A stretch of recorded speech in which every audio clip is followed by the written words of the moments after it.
Sebenarnya kalau bicaranya ilmu PBTR mungkin lebih ke teknik ya, teknik untuk si abang ini gimana mempreser yang ketakutan kita. Nah, dan hal itu sebenarnya saya sudah bisa saya bicaranya abang, mungkin saya bisa tenang. Nah, kenapa saya terus terang mengajak istri saya pengen dia kuat, posisinya fundamentalnya kuat, dan dia tahu bahwa mekanisme itu seperti itu loh. Bang, jangan kamu takut yang selama ini kita cocok-cocokin itu seperti ini. Oh, dia juga nggak mikirin kita. Setelah TBE ya? Setelah TBE. Tidak ada. Belum sebulan ya? Tidak ada sebulan. Tidak ada sebulan. Berapa hari kurang lebih? Kurang lebih seminggu aja. Oh, Masya Allah. Jadi saya kasih surat. Selesai apa? Saya surat 3 hari itu langsung keluar surat itu posisinya. Setelah TBE. Alhamdulillah, saudara-saudara yang tadi dimanapun berada, ini kisah menarik dari Pak Rio ya. Faktanya beliau baru saja mendapatkan penghapusan BDO 100% dari utang yang totalnya 1 miliar ya. Penghapusan BDO kurang lebih sekitar 60-90 juta ya.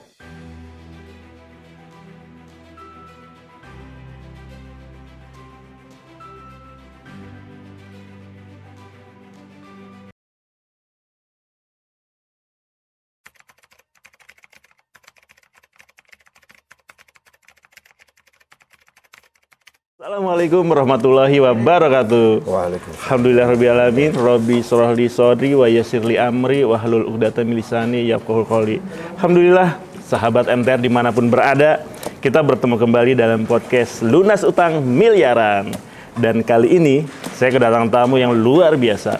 Beliau salah satu alumni program PBTR, Platform Bisnis Tanpa Riba.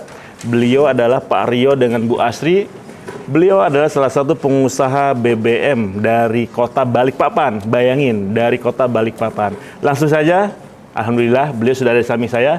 Kita bincang-bincang dengan beliau, insya Allah kita akan mendapatkan inspirasi dari beliau. Langsung aja, Assalamualaikum warahmatullahi wabarakatuh. Waalaikumsalam warahmatullahi wabarakatuh. Alhamdulillah, gimana kabarnya nih? Alhamdulillah, luar biasa. Masya Allah. Ini kan ngikuti rangkaian PBTR selama 4 hari nih. Siap. Pak, gimana? Masih tetap semangat? Pasti semangat, malah lebih semangat. Masya Allah, ya Allah.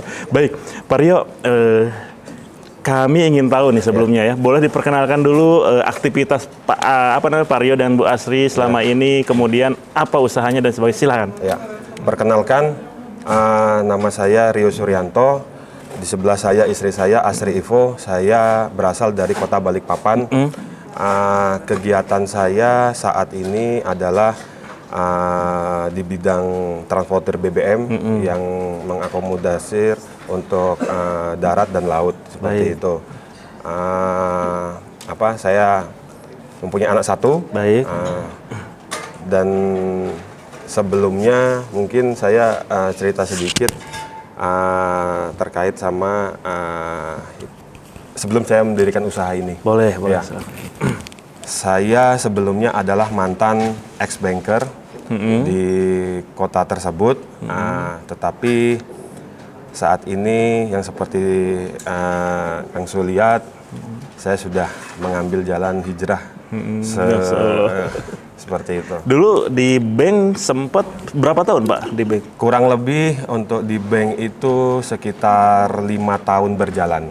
Ya, itu sudah waktu lebih daripada cukup saya masuk dalam dunia yang cukup sangat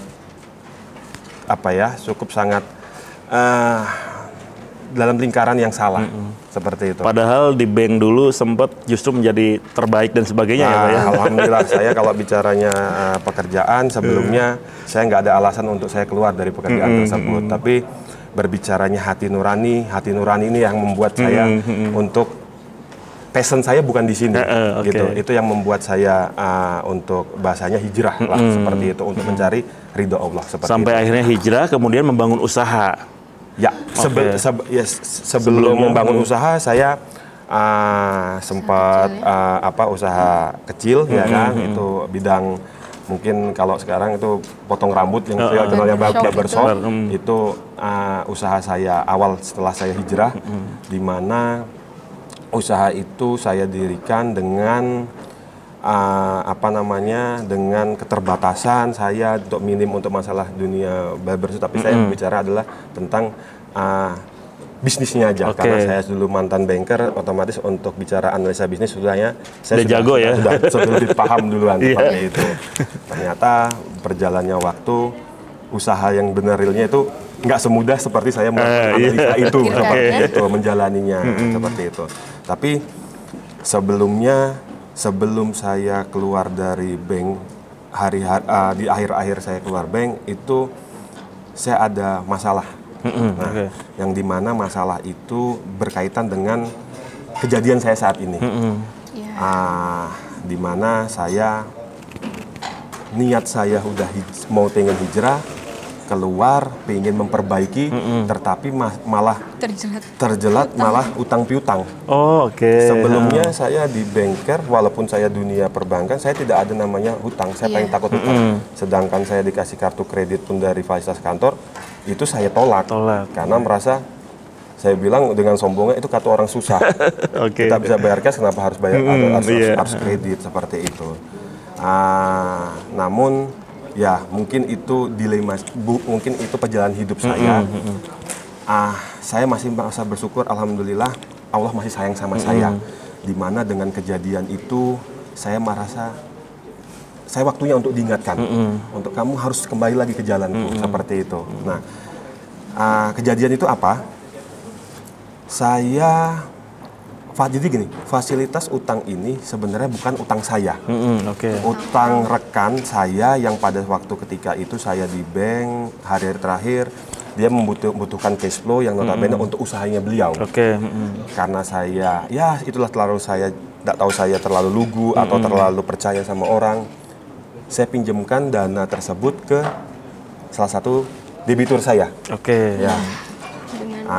Dengan catatan dengan jangka waktu ya cukup cepat, karena prosesnya hanya untuk bantu cash flow beliau aja seperti itu. Nah, ternyata hal itu tidak berjalan mulus, malah jadi polemik, dan itu awal saya masalah itu timbul.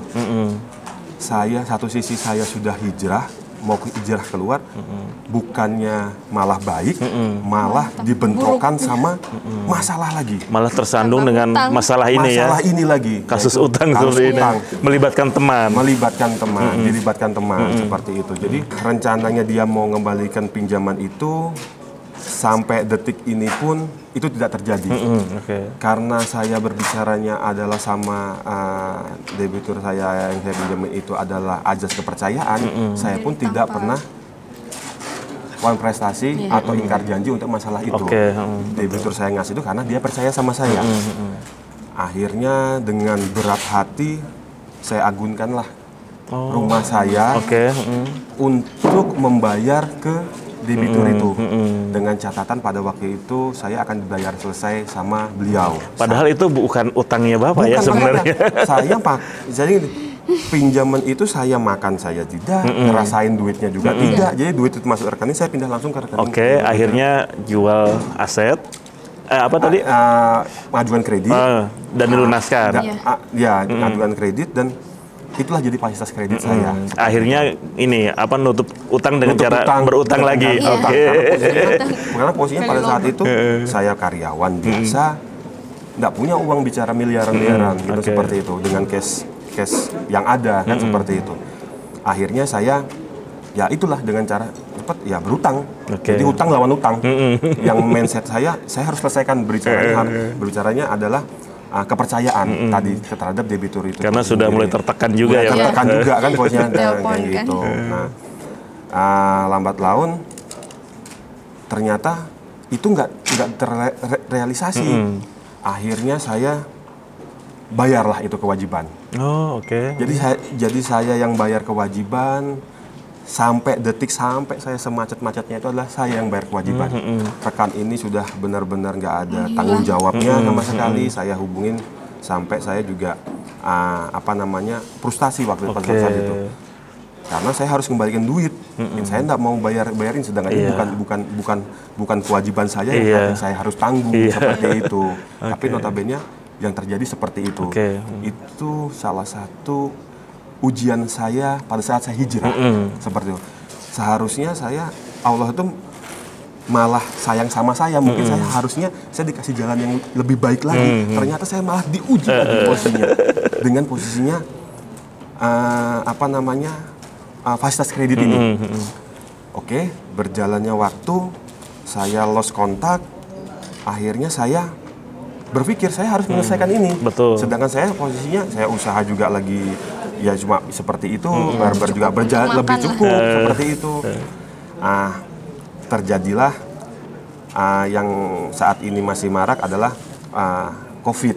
Oke. Ya, pada saat itu COVID terjadi. Sebelum COVID, jadi gini, sebelum COVID itu terjadi, saya ketemu sama salah satu rekan saya lagi yang ada case-nya adalah pekerjaan di Jakarta untuk dia membutuhkan dana lagi. Oke.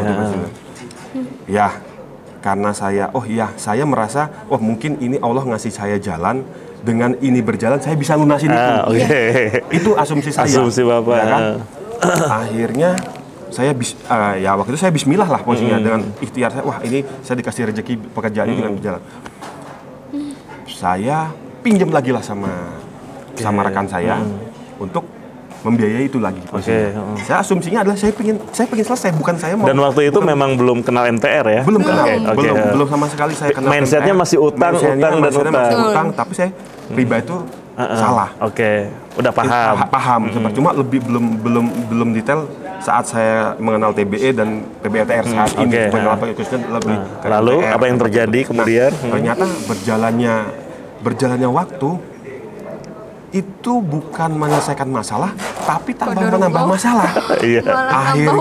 Akhirnya saya menjaminkan rumah saya yang satu lagi untuk membayar itu lagi posisinya. Dan sampai saat ini itu posisinya debt. Tapi yang utang pertama selesai? Belum selesai. Masya Allah. Karena saya artinya nambah utang ya? Tapi bukan nambah utang. Jadi saya ini selalu bilang, saya ini perbaik. Saya bukannya ria atau seperti apa, saya sholat 5 waktu insya Allah, pasti. Al-Quran baca saya hampir tiap hari. Sunnah pun saya lakukan, duha dan lain sebagainya. Tapi kok kenapa mentok-mentok terus? Kok saya ikhtiar salah, ini salah. Ada something yang salah gitu. Ada suatu hal yang apa yang membuat saya mentok ini? Kok merasa saya dijolimin terus? Saya perasaan saya tidak pernah merasa dijolimin. Saya tidak pernah menjolimin orang. Seperti saya sadar diri. Padahal ini hijrah. Padahal saya hijrah kan seperti itu. Akhirnya saya aja nyalahin suami saya terus. Akhirnya saya puasa waktu itu pas COVID pertama itu puasa. Ramadan ya kan, mendekat sama Ramadan. Saya benar-benar apa yang salah saya diri saya. Akhirnya saya lakukan sholat malam lah. Saya lakukan sholat tahajud 2 rakaat, saya sholat tobat 2 rakaat, saya sholat tahajud, saya sholat istikharah. Apa yang salah? Dan di situ saya benar-benar menangis dengan teman saya. Apa yang salah? Akhirnya hati kecil saya berbisik gini. Mungkin Allah sayang sama saya. Ini waktu saya. Yang notabene saya dulu makan dari rezeki riba. Saya makan dari rezeki yang nggak halal. Di sini Allah sayang sama saya.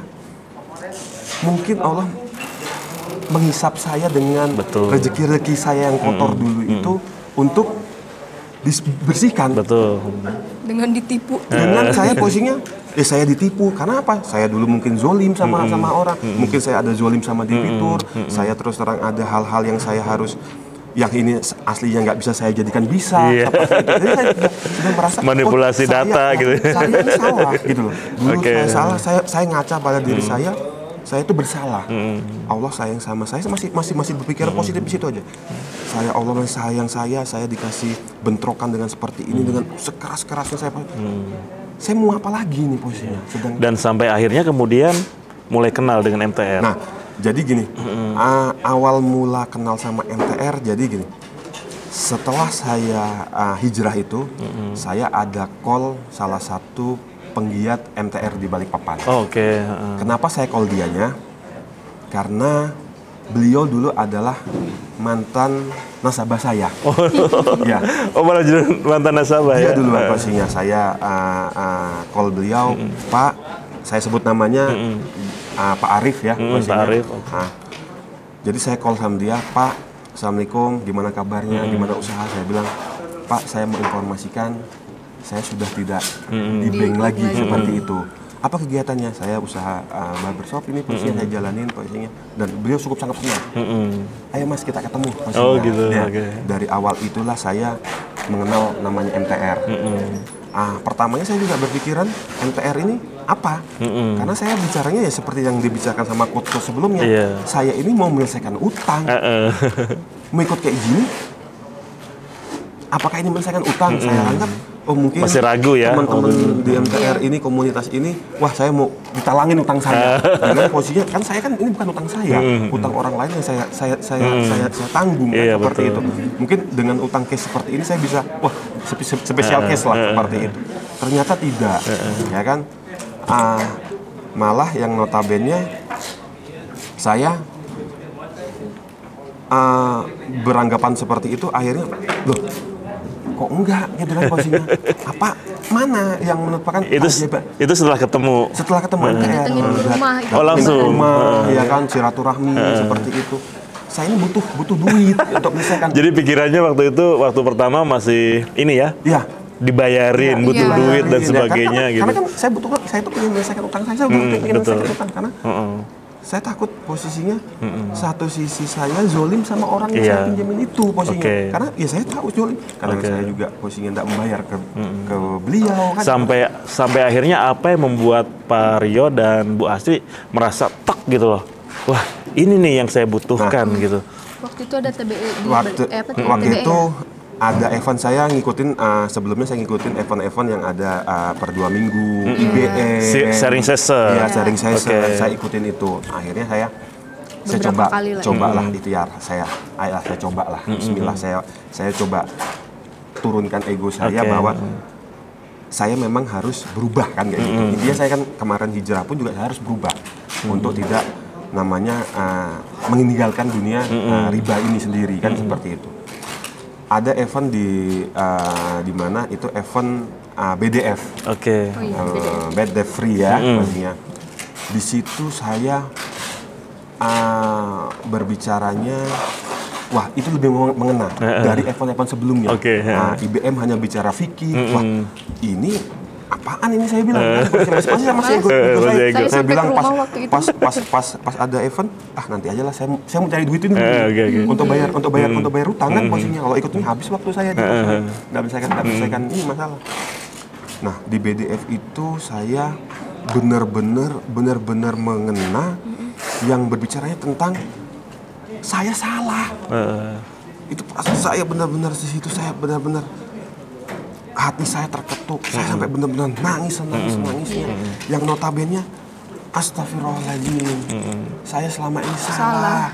Saya selama ini zolim, saya selama ini kotor dengan posisinya saya memoles data. Dan saya ikutin, dan saya juga pada saat itu saya sudah terus terang bank itu saya nomor sekian kan, karena saya memang ex-bank, saya tahu ini apa yang akan dilakukan, saya akan cuma terus terang pada saat tekanan bank itu, dan istri saya yang saya nggak kuat, yang notabene selalu saya kuat, ya biasa, bank mencari segala cara untuk gimana caranya ini kamu bayar caranya, lepas dari saya, lepas dari keluarga saya, lepas dari orang tua saya seperti itu. Istri saya sampai saya sholat, saya bilang rezeki itu sudah dia ngatur, insya Allah kita ini akan. Kalau saya tidak pernah zolim, itu tidak pernah zolim, itu bibit saya yang nanti pasti akan kembali ke saya, lepas dari saya, lepas dari kanan saya kan seperti itu. Tapi saya pas saat didatangin bank, saya sampai marah lagi dia, istri saya sampai berantem lagi, itu uang sebanyak gitu, tagih kamu, bodoh kamu ini uang seperti itu. Saya dulu berarti sempat dengan ibu ini ya, pertengkaran, cekcok dan sebagainya. Saya mengikhlaskan, saya pengen ibadah, dan mengapa ibadah supaya saya pengen ketenangan, ketenangan yang membuat saya bisa berpikir apa yang harus, karena kalau saya seperti ini terus, saya tidak akan bisa bergerak. Tapi istri, saya sudah tenang, sholat, ibadah. Istri lagi mengingat lagi, waduh, dasar bodoh. Kan tahu dulu di bank, bisa dibodohin gitu. Dan semenjak BDF itu mulailah terjawab ya, kenapa selama ini kok seperti apa namanya silih berganti datang ya? Ada yang nutupin saya, kok saya ibadah kok ya bahasanya nggak dijabah kan selama ini apakah apa lagi yang salah? Dan akhirnya selanjutnya setelah TBE, what gitu? Wah, Setelah BDF itu saya terus terang pas saat pertama kali saya disuruh ikut TBE, saya ada yang menggerakkan saya tuh untuk saya harus ikut padahal terus terang saya waktu itu datangin sama namanya Coach Rangga. Nah di situ Coach Rangga benar-benar dempleng saya dan memang wah saya mengena sekali hati nurani saya, saya benar-benar salah, saya harus berubah. Pas di penawaran TBE itu saya Coach Rangga menyebutkan nilai nominal yang itu cukup sangat fantastik pada saat itu. Saya tidak ada duit, saya harus membayar dengan nominal 50 juta. Tapi saya ada spontanitas yang menggerakkan saya harus berdiri. Dan itu saya sendiri yang berdiri dengan peserta yang cukup banyak. Saya sendiri yang berdiri. Nggak tahu ada yang menggerakkan saya harus berubah, saya harus. Nah seperti itu. Sampai akhirnya harga itu menurun lah posisinya, dapat seperti mungkin. Nah saya ambil garis merahnya pada saat Allah menguji saya lagi nih posisinya. Kamu niat nggak untuk benar-benar berubah? Kamu hijrahmu dulu itu benar-benar hijrah atau hijrahan kan seperti itu. Saya sampai spontanitas saya bilang saya berangkat nggak ada uang. Sampai istri saya ada uang nggak posisinya? Saya bilang Bismillah insya Allah ada kan gitu. Tapi saya meyakini insya Allah saya akan ada. Nah akhirnya gimana ceritanya? Akhirnya bisa sampai ke waktu itu TBE mana? TBE Jakarta. Jakarta ya. Iya. Bulan minggu kemarin. Yang kemarin ya, bulan Maret ini ya. Maret, nah sampai akhirnya gimana ceritanya? Jauh-jauh dari Balikpapan sampai ke TBE Jakarta, padahal sementara awalnya nggak megang uang sama sekali. Jadi memang pada saat saya berdiri itu saya ada dasar kenapa saya harus berdiri juga. Satu sisi yang menguatkan saya adalah dasar keyakinan saya untuk saya berubah. Yang kedua adalah saya tahu saya punya uang, cuma dana itu dalam bentuk invoice, tagihan, utang, yang notabene dalam waktu beberapa hari lagi sebelum acara itu akan mencair, kan seperti itu. Ternyata saat itu cair, saya langsung segerakan pembayaran, saya lunaskan itu pembayaran. Saya bilang bicara tiket, Bismillah. Masih nanya lagi, tiketnya gimana? Saya orang tiket jarak dari Jakarta itu lumayan besar, kosnya juga cukup sangat tinggi. Kenapa juga saya bicaranya itu ke Jakarta? Karena padahal waktu itu ada acara TBE di Surabaya, ya kan, dan waktunya bersamaan. Saya berpikiran gini, saya spontan pada saat BDF itu saya harus memilih Jakarta. Kenapa saya pilih Jakarta? Kebenaran istri saya asli Sukabumi. Di situ saya tahu role-nya ini pasti saya harus melakukan hal-hal yang di luar logika saya. Istri saya harus ke Sukabumi notabene itu ketemu dengan orang tua dan saya ketemu sama mertua saya dan di situ saya harus benar-benar rule-nya adalah saya harus meminta maaf sama beliau apapun terjadi karena manusia itu tidak akan terlepas dari namanya hilap kan seperti itu. Itu yang terjadi. Kenapa saya harus memilih Jakarta? Nah itu yang di TBE ternyata luar biasa dasar. Saya lebih parah lagi daripada BDF. Karena apa? BDF itu hanya kulitnya aja. Dan di TBE itu benar-benar apa yang Baryo dapatkan, yang rasakan di TBE? Itu merasa spiritual saya itu lebih saya harus berubah karena apa? Kita kalau mau berubah satu diawali diri kita. Yang notabene dasar kita ini adalah pola pikir. Yang notabene juga pola pikir ini akan membawa kita ke depannya lebih baik atau lebih buruk. Betul. Kan seperti itu, cuma dua pilihannya. Nah, saya meyakini kalau kita mau baik, berbuatlah diri kita baik. Dan insya Allah akan dipertemukan orang-orang baik jalannya. Dan pasti hasilnya juga pasti akan lebih terbaikan seperti itu. Itu yang saya dapatkan di TBE. Keyakinan dan keimanan itu yang saya membuat saya lebih yakin lagi bahwa saya salah. Ada pertolongan Allah yang maha dahsyat, yang maha luar biasa, seperti itu. Dan selama ini saya lupakan, saya hiraukan, saya tidak melihat ke arah sana. Saya pikir, ya uang, saya harus selesaikan pakai uang.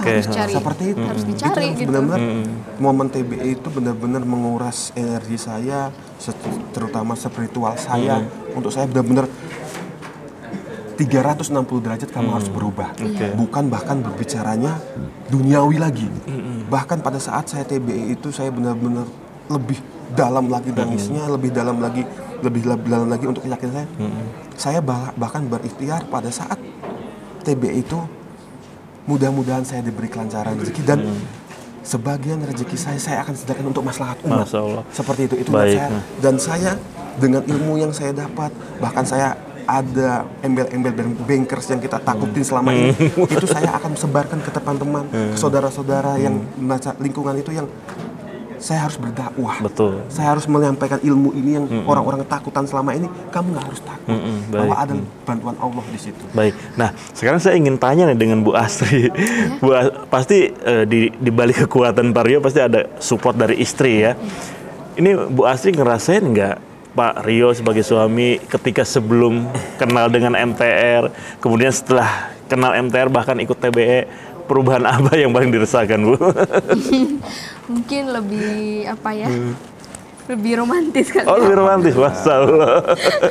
Karena dulu ini masih mikirin utang sering ini cekcok. Nah, berantem terus. Saya harus keluar daerah, keluar daerah itu sebulan bisa 2 bulan, jarang ketemu. Akhirnya toh keluar pun juga duitnya nggak ada, malah kayak gitu seperti akhirnya marah lagi. Kamu keluar gini saling menyalahkan. Tapi insya Allah kalau sekarang udah lebih. Enggak. Insya Allah. Insya Allah ya.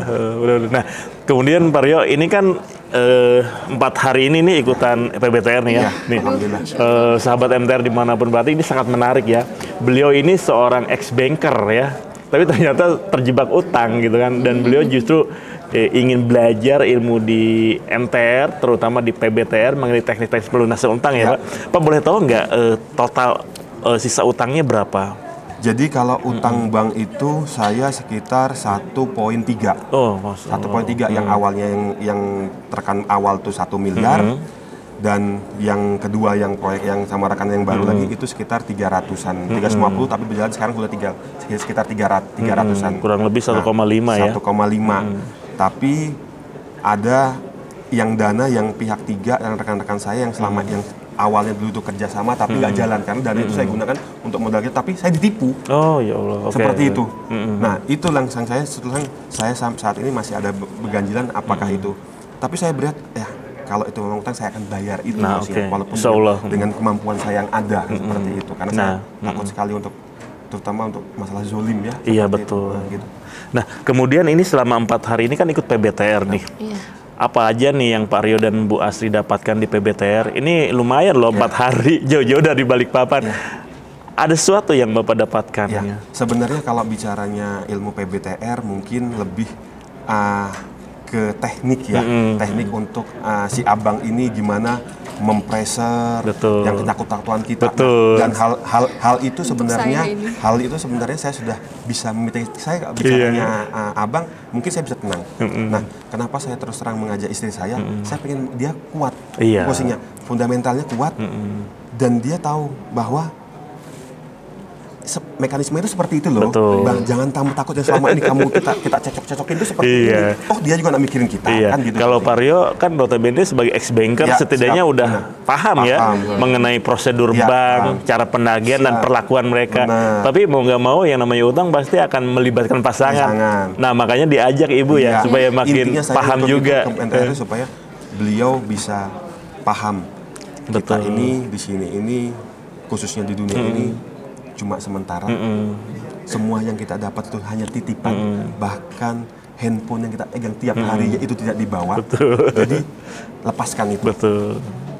Buang itu semua. Karena semakin banyak yang kita pegang, semakin banyak pertanyaan nanti untuk bertanggung jawab kita di akhirat. Dan itu yang harus kita mulai ringankan saat seperti ini. Nah, Ibu gimana nih? Masih ada perasaan was-was atau takut dan sebagainya? Kalau dulu mungkin suka dikasih tahu juga nama bapak. Tapi karena suami sendiri yang ngomong mungkin saya pikir dia itu cuma nenangin, cuma biar nggak ribut atau gimana. Tapi setelah ikut ini saya yakin. Makin yakin ya. Makin yakin dan nggak takut lagi. Nggak takut ya. Insya Allah bisa support dan menemani bapak terus. Ini mau dilelang, mau ini saya malu sama tetangga. Saya bilang kenapa malu kan? Bilang gitu. Tapi kan ini saya yang notabene saya itu salah di mata beliau, ya kan? Di mata dia yang notabene saya melakukan hutang, saya selalu menyalahkan. Saya mengajak tanda tangan, saya selalu salah kan? Makanya salah. Jadi, kalau orang itu sudah merasa salah, apapun yang kita benar ya salah aja kan seperti itu. Nah inilah saya kenapa ngajak istri saya ini gunanya saya pengen dia lebih tahu berbicaranya bukan hanya berbicara utang, tapi ternyata di sini akidah kita yang selama ini harus mindset dan notabene itu harus dirubah. Baik, siap. Seperti itu dan supaya kita jangan lagi namanya pertengkaran, malah kita benerin ini posisinya. Kita malah sebarkan itu posisinya. Oh, yang akidah yang benar tuh seperti syariatnya seperti ini loh posisinya. Insya Allah saya ikut doakan ya. Amin, semoga makin setelah dari sini rezekinya makin barokah, makin lancar ya. Nah, kemudian Pak Rio dan Bu Sri, di luar sana masih banyak teman-teman pengusaha dan juga para bankers nih yang ingin hijrah keluar dari masalah utang, tapi mereka masih kebingungan. Ada yang mau disampaikan mungkin? Ya, mungkin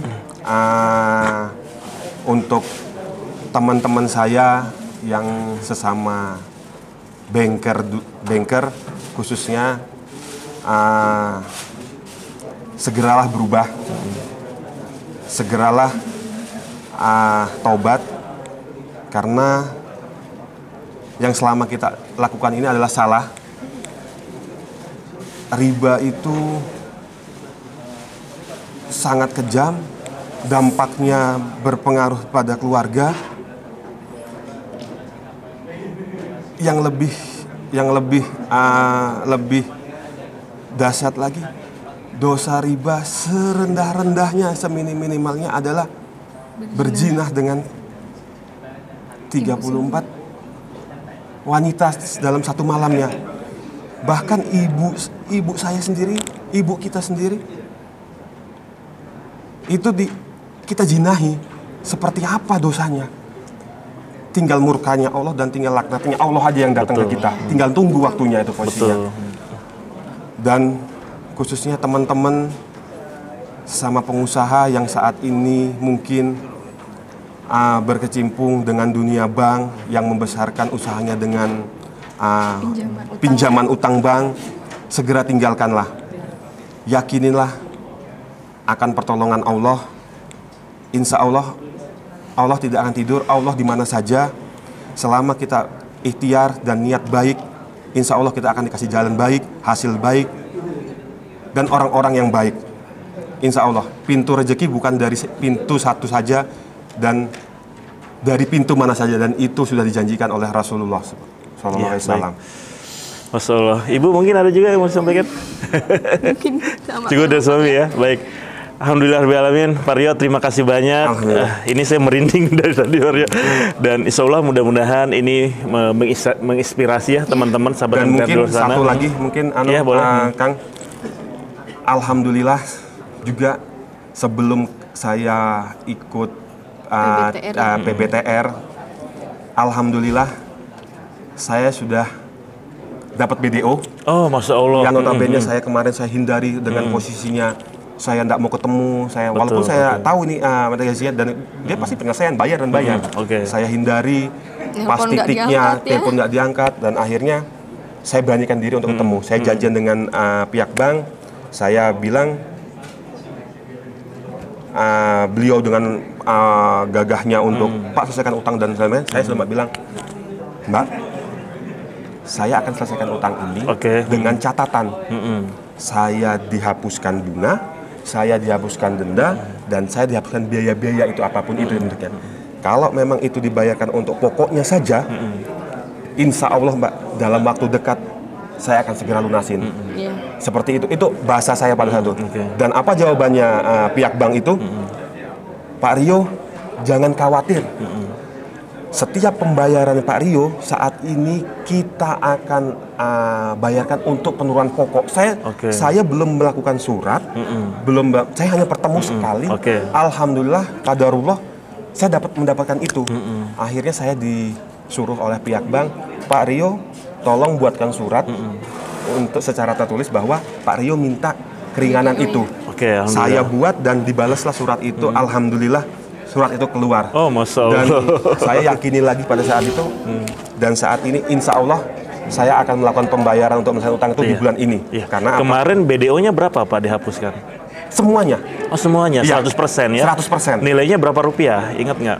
Nilainya itu dari denda-denda itu kurang lebih saya itu dengan berjalannya itu kurang lebih sekitar 60-an sampai 70-an juta. 60 sampai 70 juta ya. Ya. Artinya Bapak tinggal melunasi sisa pokoknya aja. Sisa pokoknya aja. Masya Jadi Allah. saya setiap next untuk pembayaran saya akan dikenakan pokoknya aja. Oke. Tidak ada namanya bicaranya denda, bunga dan lain sebagainya. Masya itu. Allah. Ini utang yang sisa pokoknya berapa kemarin? Yang 1 miliar. Oh, 1 miliar. Semuanya. Masya Allah. Alhamdulillah Rabbil Alamin. Itu prosesnya berapa hari Pak Rio? Setelah TBE ya? Setelah TBE. Tidak ada. Belum sebulan ya? Tidak ada sebulan. Tidak ada sebulan. Berapa hari kurang lebih? Kurang lebih seminggu aja. Oh, Masya Jadi Allah. saya kasih surat. Setelah selesai apa? Saya surat 3 hari itu langsung keluar surat itu Masya Allah. posisinya. Setelah Nih, TBE. alhamdulillah saudara-saudara MTR dimanapun berada, ini kisah menarik dari Pak Rio ya. Faktanya beliau baru saja mendapatkan penghapusan BDO 100% dari utang yang totalnya 1 miliar ya. Penghapusan BDO kurang lebih sekitar 60 sampai 90 juta ya. Barokallah, alhamdulillah.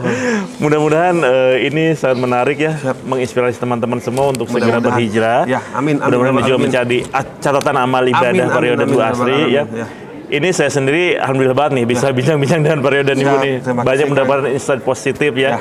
Begitu juga harapan saya dengan teman-teman di luar sana. Mudah-mudahan apa yang kita perbincangkan tadi ini juga menambah manfaat dan menambah wawasan dan juga memberikan motivasi untuk segera hijrah dari masalah utang dan riba. Amin, ya Rabbal Karena Alamin. utang itu insya Allah bisa diselesaikan ya. Siap, bisa. Baik, Pasti. demikian Pak Rio, terima kasih Siap. banyak dan Ibu. Siap, terima kasih. Kita doakan semoga makin berkah berlimpah, makin Ya Rabbal sukses Alamin. ya. Amin, amin, amin, amin, ya Rabbal Alamin. Kita tutup bersama-sama teman-teman MTR di mana berada. Cukup sekian perbincangan kita kesempatan kali ini. Kita mohon maaf kalau ada salah dalam kata dan tindakan. Wabillahi taufik wal hidayah. Wassalamualaikum warahmatullahi wabarakatuh. Waalaikumsalam warahmatullahi wabarakatuh.